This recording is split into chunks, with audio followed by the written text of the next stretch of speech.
Hello, good morning to all once again, and welcome to today's Daily Dose of Market Insights. I'm Kelvin Wong here, the Senior Market Analyst of OANDA Asia Pacific. Very good morning to all. Today will be Wednesday, the 17th of April, 2024. So before we start our Daily Dose of Market Insights, as usual, let's have a quick look at the disclaimer first. All right. So leverage trading carries a high degree of risk and may not be suitable for everyone. Losses can exit deposits. This presentation is not an offer or solicitation to buy or sell, no financial advice or recommendation for any investment product, as well as any forecast, prediction, or projection in this presentation is not necessarily indicative of the future or likely performance of the product. This advertisement has not been reviewed by the Monetary Authority of Singapore. All right, so before we jump straight into the short-term technical outlook on the various broad-based cross-asset classes, that is the major stock indices, the major FX pairs, two key commodities, which is spot gold XAU/USD, and as well as WTI crude, which is i.e. West Texas oil.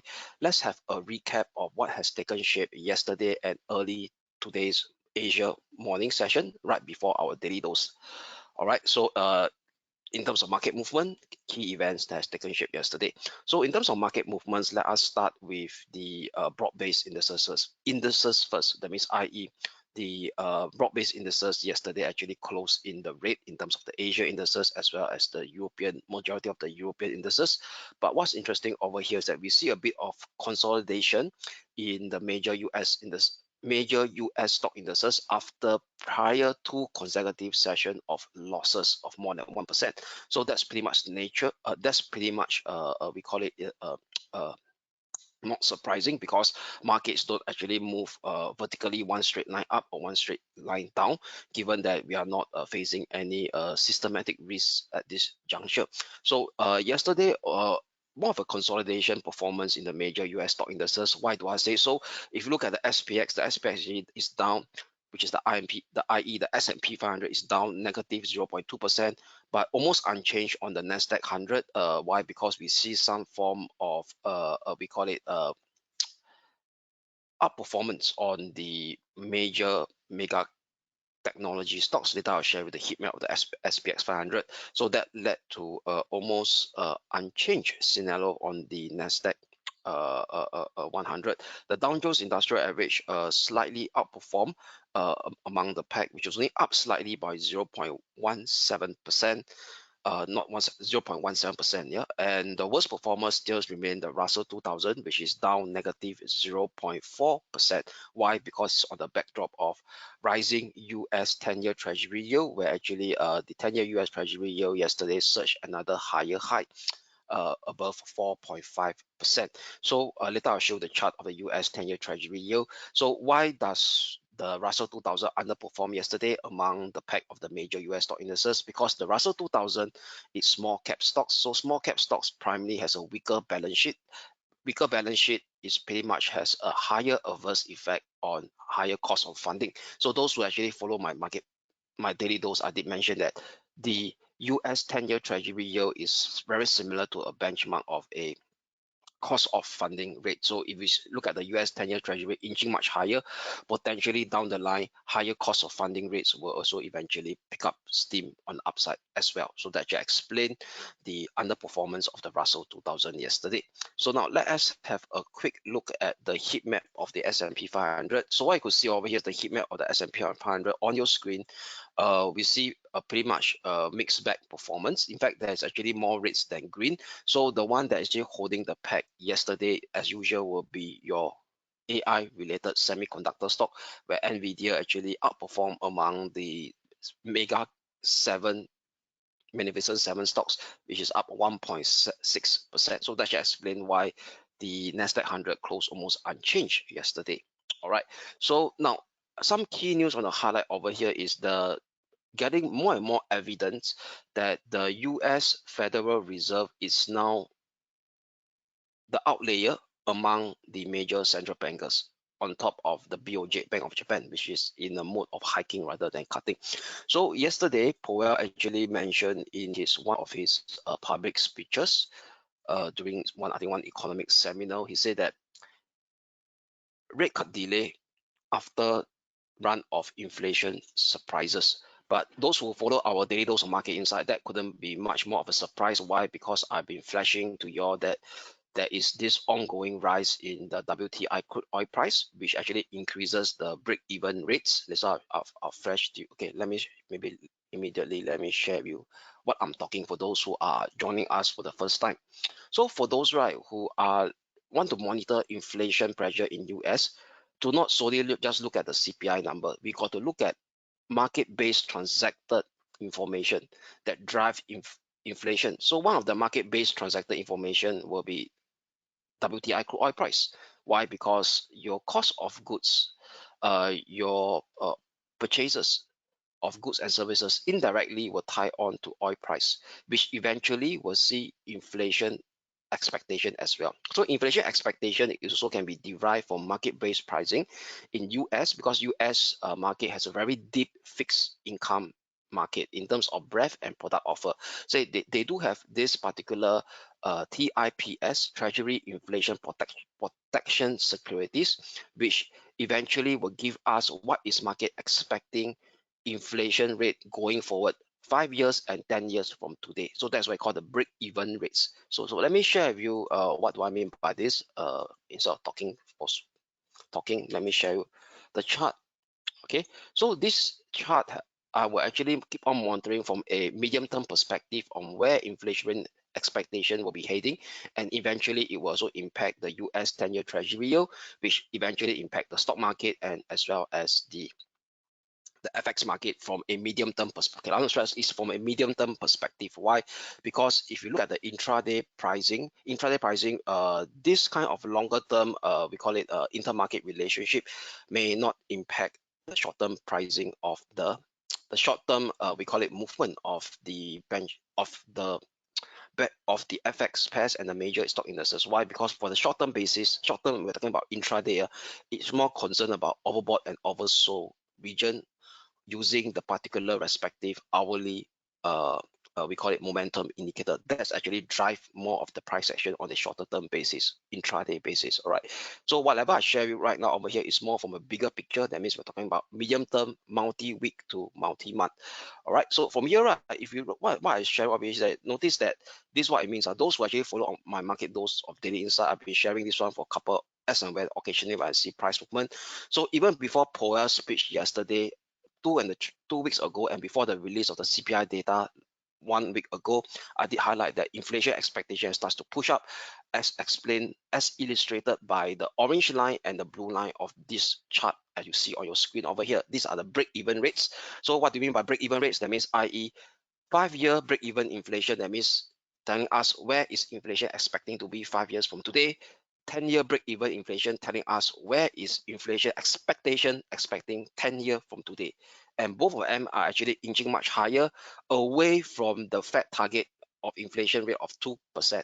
And you notice that this two line is rising in synchronization with WTI crude oil price. So as we know that WTI crude oil price has been flashing also as well in my daily dose of market insight, it is right now moving in a medium-term uptrend phase after rallying close to 17 to 14% in the last 4 to 5 weeks or so.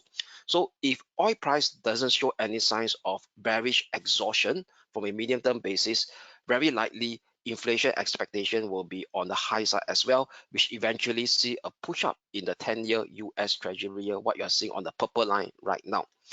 All right, so that actually explains why there's a change in the tone of the Federal Reserve officials right ahead before Powell's speech happened yesterday. All right, so with that, at this point in time, that means what we are seeing over here is that the Fed dovish pivot that is being transpired to the market at the end of last year has been getting diminishing lesser and lesser and lesser. So what it means in terms of the expectation for the Federal Reserve to cut interest rate this year has been drastically reduced in terms of probability as expressed by the CME FedWatch 2. So what is CME FedWatch 2?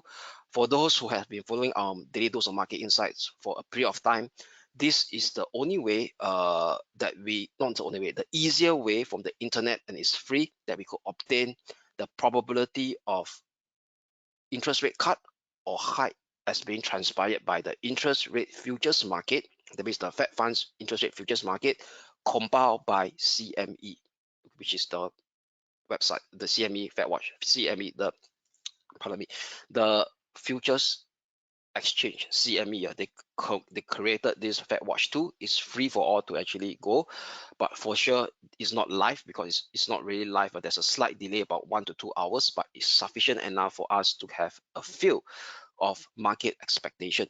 So what we could see over here is that even before the release of the CPI data, market is expecting the first interest rate cut to come in June. But right now, that probability has been dwindled down to 15%. Why do I say so? Because if you look at it, the current Fed fund rate is 5.25% to 5.5%.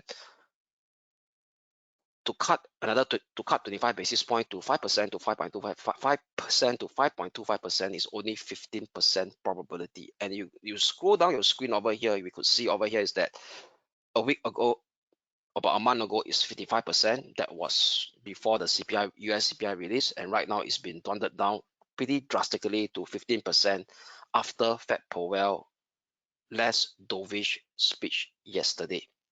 All right, and if you could look at the pricing in July, okay, has been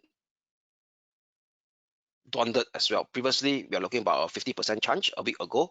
Now it's been drastically reduced to only 38% chance.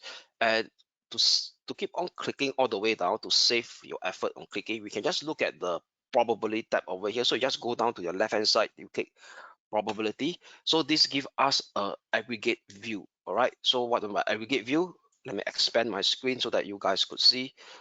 Okay, so this one, you go all the way down, this is called total probability. So very easy, the CME FedWatch 2 has really done the homework for us by compiling it in table form, is no change height.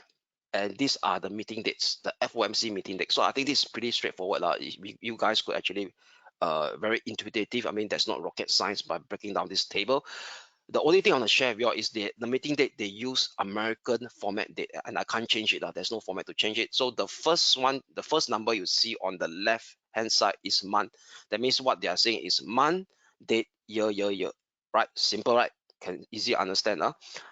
Okay, so if you go down is over here, if you look at the one that has a higher probability of more than 50% at 67%, now it has been slowly pushed down from June all the way down to September. So right now, market only expecting the first interest rate cut to come in September this year at 67%. And if you look at the rest of the year, okay, this is the rest of the meeting. We go down horizontally, so we know that the first one to come in September.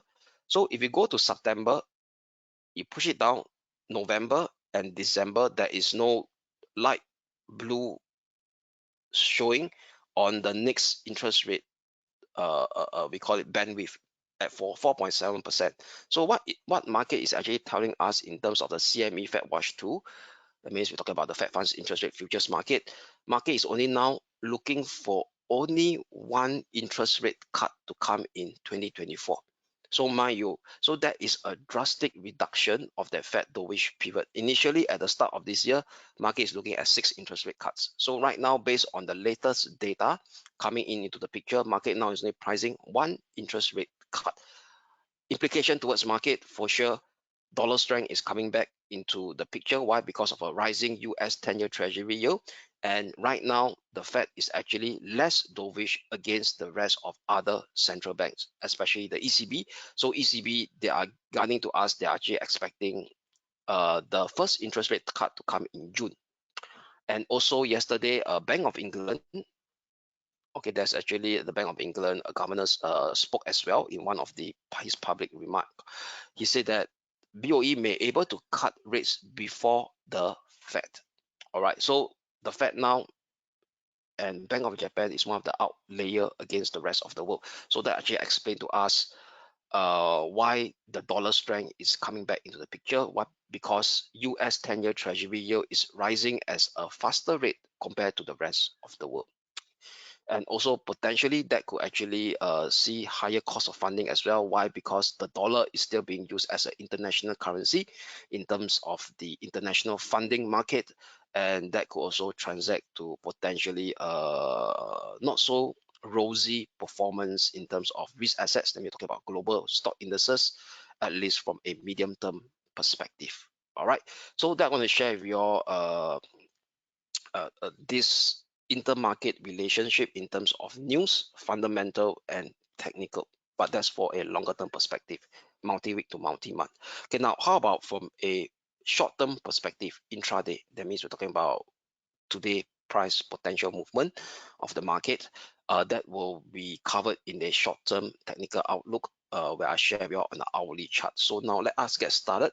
So let us start with the FX market first. All right, so FX market, let us start from the European indices. No, you made this a European FX, the European major FX pairs against the dollar. All right, so let me expand my screen so that you guys could see. Okay, so let's start with the euro dollar. So the euro dollar inched down lower within our expectation and almost came close to our first support level at 1.06 yesterday before bouncing. And like I said earlier on, markets don't go vertical up and vertical down, and during this there will be period of oscillation. And what we could see over here is that price hitting the first support level at 1.06, and upon hitting 1.06, the next step we'll look at will be the momentum indicator on the short-term basis to give us a guide of where price action potentially could be transforming next in this as market, as new information come in. So interesting over here, the hourly, okay, this is not this is the hourly RSI. That means we're talking about from a short-term perspective. The hourly RSI starts to shape a very clear bullish divergence. All right, after hitting the oversold region again yesterday, higher high, whilst price action start to show lower low. Okay, so what it means that the downside momentum in the short-term basis has starts to ease off, giving us an increased risk of a potential minor counter trend rebound within this short-term downtrend that is still intact on the euro dollar. How we know that the short-term downtrend is still intact? Why? Because price action is still trading below the 20-day moving average. It is a 20-day moving average. So like I explained again, trading view, we are allowed to plot higher time frame indicator on the hourly chart. That means there's a function that trading view allow us to do that. So we could actually do what I call multi-time frame analysis on a single chart without flipping between hourly chart and the daily chart. All right, it saves us time.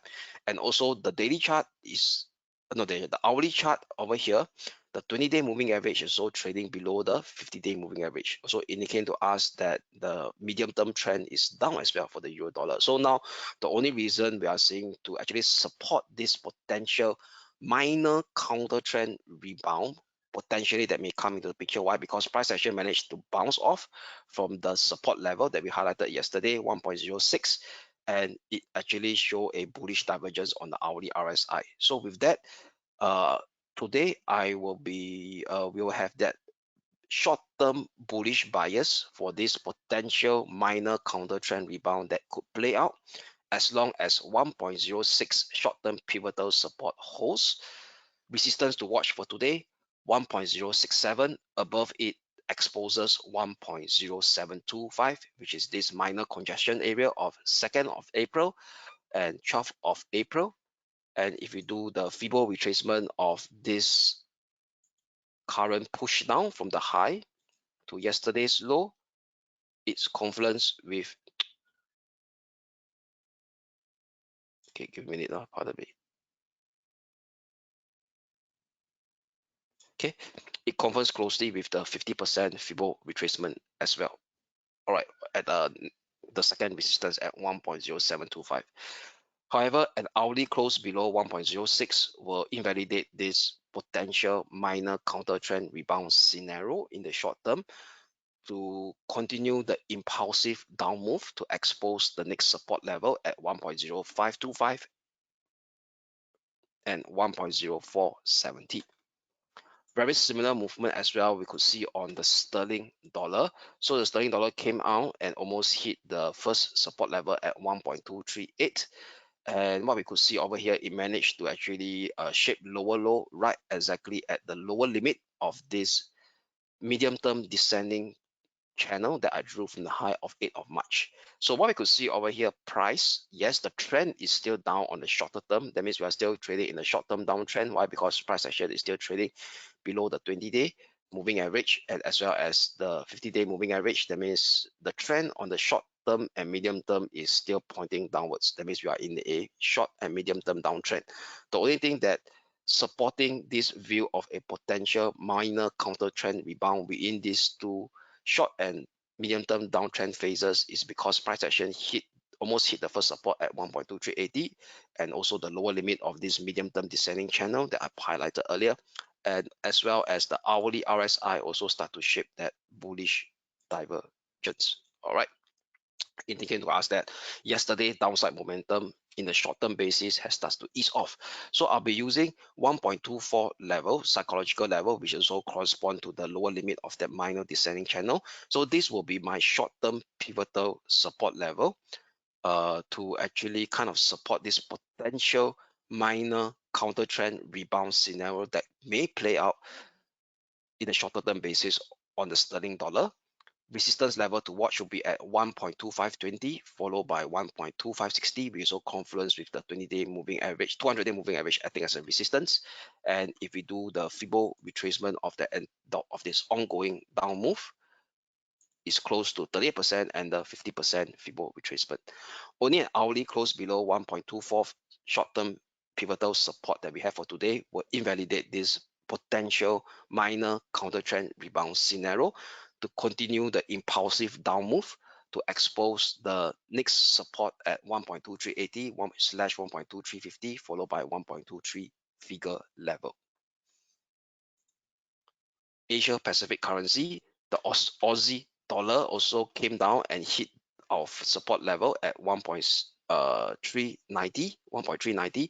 So upon hitting the 163.90 level, pardon me, 63.90 level, the RSI also shaped that bullish divergence. So indicating to us potentially there could be a probability, some signs of increased probability of that minor counter trend rebound scenario potentially could take shape on the Aussie dollar as well. So the Aussie dollar is also trading within a short-term downtrend. Why? Because price action is also trading below the 20-day moving average. So as long as 63.90 short-term pivotal support holds, potentially the Aussie dollar could transpire into a minor counter trend rebound scenario. Resistance level to watch 64.40 slash 64.60, this zone here. Above it exposes 64.90. And if you do the Fibonacci retracement of this ongoing decline from this high, from last Tuesday high, it's actually correspond to the 38.2% Fibonacci retracement for 64.40, 64.90, pardon me. Okay, only an hourly close below 63.90 will invalidate this short-term bearish, short-term counter trend rebound scenario to continue the bearish impulsive sequence to expose the next support area at 66 supports level, pardon me, at 63.55 followed by 63.20. Now dollar yen, so dollar yen almost hit the second resistance level. We highlighted the first resistance at 154.60 has been made yesterday, second resistance at 155.10. And if you look at the dollar yen as well as the dollar yen also shape that bearish reversal. So this is the inverse because this dollar yen. Okay, so it's now looking at dollar as a base currency. So indicating to us also signs of dollar, we call it a weakness, setback coming back into the picture. So for sure, we now start to see across the board, the major FX currency start to show the kind of short-term dollar weakness. That means, i.e., potentially a bit of short-term dollar weakness give back. So with that, the dollar yen will be flipping to a short-term bearish bias for a potential short-term mean reversion decline scenario to take shape. That means, i.e., what it means that the last 1.5 week or so, the rally in the dollar has been too steep, and you notice that over here, it has already lived above the 20-day moving average by a fair mark. Okay, away from the 20-day moving average. So given the fact that it's coming very close to the second resistance that we highlighted yesterday at 155.10, so we'll be using 155.10 as a short-term pivotal resistance level for today for potentially for a short-term mean reversion decline scenario to play out in the dollar yen, the first support level to watch will be at 153.80, which is close to yesterday's swing low area.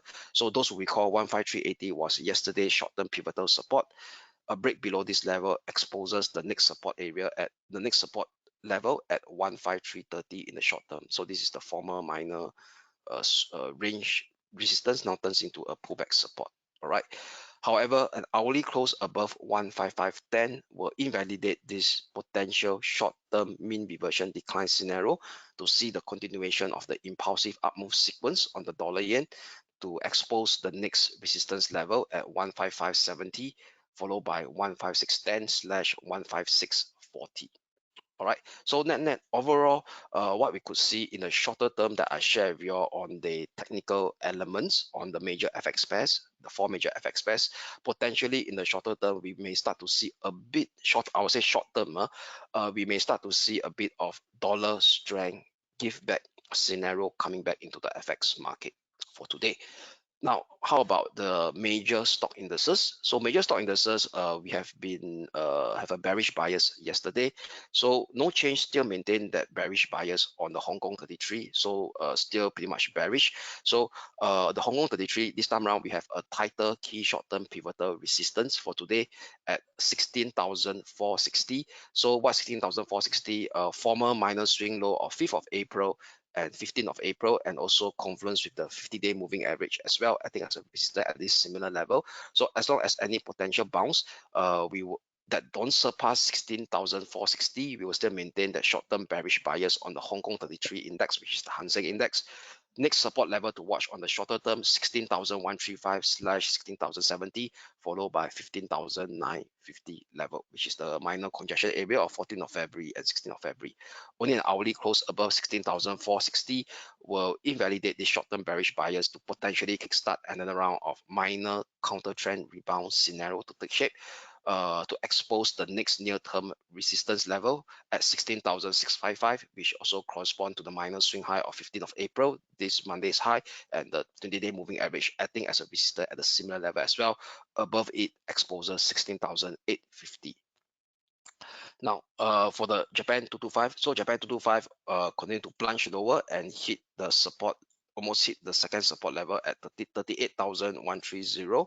So what we have for today over here is that still no change, still maintain that short-term bearish bias on the Japan 225 with the Nikkei 225. But for today, we have a tightened key short-term pivotal resistance level for today, which is at 38,800. What's 38,800 will be the former minus swing low of 5th of April and 12th of April. As long as any potential bounce which didn't surpass 38,800, we will still maintain that short-term bearish bias on the Japan 225. First support level to watch for today will be 38,130, followed by 37,850. Okay, which is close to the lower limit of the descending channel that I drew from the high of 22nd of March. However, only an hourly close back above 38,800 will invalidate today's short-term bearish bias to potentially kickstart a minor counter trend rebound scenario. Next resistance to watch after 38,800 will be at 39,070, which correspond to the 50-day moving average acting as a resistance. Above it exposes the next resistance at 39,500, which is the minor swing high of this Monday. German 30. So German 30 also continue to actually trade much lower. So with that, it seems to us that it's been trading in the minor descending channel after Monday's failure push up and test that 20-day moving average before shaping that bearish significant reaction on the downside. So with that, no change. First resistance to watch will be yesterday's minor swing high at 17,950.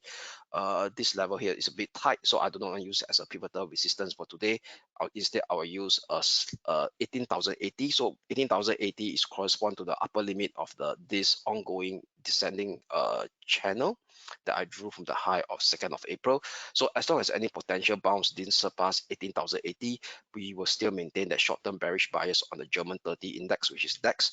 First support level to watch will be at 17,750, which is the 50-day moving average, and as well as the lower limit of this descending channel. Below it exposes 17,630. So 17,630 in fact is the minor swing low of 5th of March, 6th of March, and as well as 7th of March. Only an hourly close above the 80-80 level, short-term pivotal resistance will invalidate the short-term bearish bias to potentially kickstart a minor counter trend rebound scenario. Next resistance level to watch will be at 18,210, which is the 20-day moving average acting as a resistance. Above it may see a push up towards 18,310 resistance level. So 18,310 resistance level, if you do the Fibo retracement of this ongoing down move from the high of early April, it corresponds to the golden ratio of 61.8%. All right. Now, US indices, no change on the US indices. First resistance to watch for today will be at 38,020. This level here is yesterday's high. Okay, intraday high, but I don't want to use this level. It's a bit tight, so I'll still use 38,340, which correspond to this inverted V shape that kickstarted the last significant minor bearish reaction, and also close to the upper limit of this ongoing short-term descending channel that I drew from the high of 1st of April. So as long as any potential bounces didn't surpass 38,340, we'll still maintain that short-term bearish bias on the US Wall Street 30, i.e. Dow Jones Industrial Average. Next support level to watch, 37,390 followed by 37,165. Only an hourly close above 38,340 will negate this bearish tone to potentially kickstart another round of minor counter trend rebound scenario. Next resistance to watch after 38,340, 38,660 followed by 38,930, which confluence with the 50-day and the 20-day moving average, I think as a resistance area almost similar as well at 38,930. Nasdaq 100. Okay, so Nasdaq 100, yesterday it came down and hit the first support level before bouncing, and thereafter it traded sideways. So the first resistance, it reacted for me at 17,840. So no change. We'll be still using 17,940 as my short-term pivotal resistance to maintain that short-term bearish bias on the US Nasdaq 100. No change in terms of support level. First support level 17,650, followed by 17,500 level. All right. Only an hourly close above 17,940 will invalidate the short-term bearish tone to potentially kickstart another round of choppy counter trend rebound scenario. Next resistance to watch will be at 18,180, which corresponds to the 20-day moving average, followed by the previous minor swing high area of 12th of April and 4th of April, acting as the next resistance at 18,380. So net overall, all the major stock indices that we cover are still exhibiting short-term bearish element. So we will still maintain that short-term bearish bias as long as any minor bounce didn't surpass their respective short-term pivotal resistance. Now, WTI crude oil. So WTI crude oil, no change, going to trade sideways yesterday, still holding above the first support level at 84.90. So with that, pretty much of a mixed bag for the West Texas oil. So price action didn't actually transpire much changes over here. Expect the fact that the RSI still continue to trend higher, okay, in terms of a higher low. All right, so no change, still using 83.20, but I don't put it so tight, 84.90. As long as 83.20 holds, which is the short-term pivotal support level that I'll be highlighting since the start of this week, also correspond to the lower limit of this this ascending channel that I drew from 5th of February. So as long as 83.20 holds, we still maintain that short-term bullish bias on West Texas oil. First support level to watch for sure will be at 87.70, which it seems to me that right now is like a sideways range, minor sideways range configuration upper limit that is in place since 5th of April. Above 87.70 expose the psychological level of 89 figure level, which also correspond to the upper limit of the minor ascending channel. Only an hourly close below 83.20 potentially will negate this bullish tone to kickstart a much more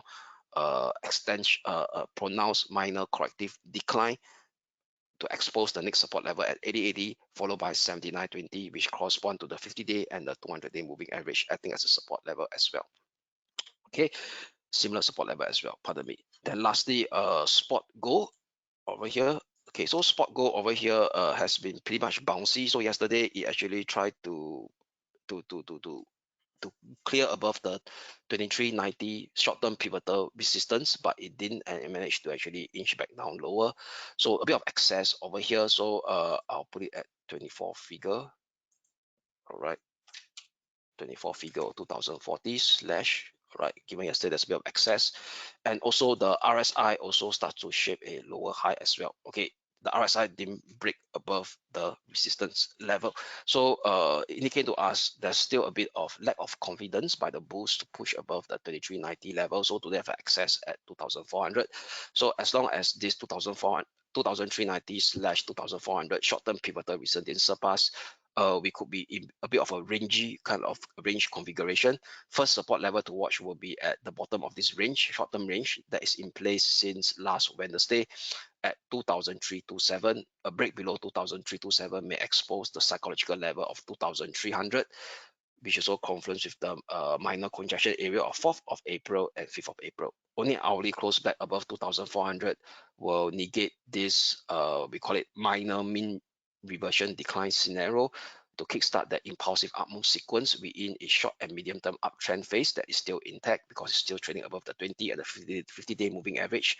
Next resistance level to watch will be at 2420, followed by 2450 in the short term. All right, so that pretty much sum up for today's short-term technical outlook on this range of broad-based cross asset classes. So before we go, let's have a quick look at the calendar. I want to share your key important events to look out for today.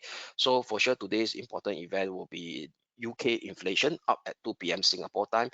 So that's the reason why Bank of England governor yesterday did mention that Bank of England may cut interest rate ahead of the US Federal Reserve. Why? Because inflation pressure in UK is much more subdued compared to US. So you look at the core inflation rate over here. So market is expecting another dip to 4.1% at 4.5%. So even right now, last month figure at 4.5%, is actually the lowest since January 2022. So that's close to more around 2 years plus or so. So if you look at the 5-year trend, it's actually been decelerating on the downside as compared to the US is rather sticky. All right, so if market, so this is something to actually look out for today's data release, to whether does it support Bank of England's governor view yesterday. But bear in mind, this is more of a medium term picture. So on the shorter term, the sterling dollar that I expressed to you all in the short-term technical outlook has really come to some extreme oversold region with that bullish divergence. So potentially, market has already been priced in for that deceleration move in that CPI data for UK. So that shouldn't be a big surprise. So that sterling dollar could still bounce from here. All right. As been shown by the oversold reading on the hourly RSI that I shared with you earlier on. So other than the UK core inflation data, what other data to look out for as we head into it? We do have Eurozone inflation rate, but so that's the final rate. Previous 2 weeks ago, you have the preliminary figure. So for March, market also expecting no change at 2.4% year on year. Previously, also a deceleration. If you look at the core rate is more important, 2.9%. That's excluding energy and food. Also pretty much similar, like the path of in UK is actually decelerating significantly as well. All right. Now, next up, other than this, will be pretty much quiet because in US there's no key economic data released except for the EIE Energy Agency release of that weekly crude oil stockpile. So that may have an impact on WTI crude oil prices. All right, they're going to be released at 10:30 p.m. Singapore time today. So other than that, we do have another Bank of England governor. He might be speaking. He will speaking again at 12 a.m. Singapore time later on. So that will be something to look out for. We do have a couple of Federal Reserve officials speaking. Early Asia Singapore time tomorrow, 5:30 a.m. Fed Minster and Fed Bowman 7:15 a.m. Singapore time. Then other than that, right before the start of our daily dose in Australia at 9:30 a.m. tomorrow, we do have key Australia job data figure that is out for the month of March at 9:30 a.m. Singapore time. So with that pretty much sum up for today's daily dose of market insight. So I wish you all a great day ahead, and we shall speak again tomorrow. Thank you.